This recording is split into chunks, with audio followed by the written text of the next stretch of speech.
Major गौरव आर्य जी के विरोध में कुछ लोग अपशब्द बोलकर उपहास उड़ा रहे हैं। बोल रहे हैं कि he is a war monger, वो एक हाइप क्रिएट कर रहे हैं, वॉर हाइप, जिससे कि दोनों देशों के बीच में युद्ध हो जाए। तो युद्ध तो आरंभ हो चुका है, परंतु वो बोल रहे हैं कि मेजर गौरव आर्य ही चाहते हैं कि युद्ध हो। और मेजर गौरव आर्य झूठ फैला रहे हैं कि यहाँ पर आक्रमण कर दिया है, वहाँ पर भारतीय सेना ने आक्रमण कर दिया है। और INS विक्रांत जैसे हमारे नेवी शिप को ये बोल रहे हैं कि आप कराची पर आक्रमण कर दीजिए।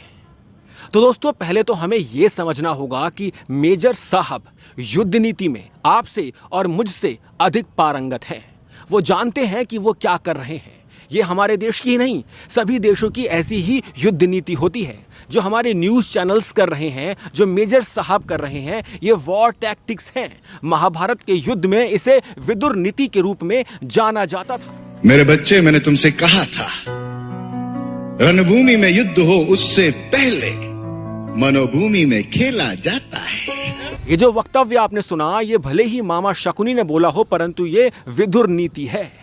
युद्ध को जीतने के लिए दोनों ही देश ये करते हैं। यहां से हम ऐसे वीडियोस दिखाकर, अपनी आक्रामकता दिखाकर दूसरे देश की जनता का मनोबल तोड़ने का प्रयास करते हैं।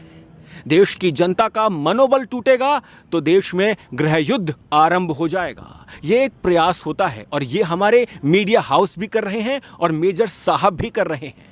जब मेजर साहब यहां से दहाड़ते हैं ना, तो पाकिस्तानी आर्मी की धरा हिल जाती है, कांप उठते हैं वो लोग। तो मेजर साहब के बारे में अपशब्द बोलना बंद कीजिए। दूसरी बात, भारतीय सेना के युद्ध नीति, कौशल और पराक्रम पर संदेह नहीं करना है।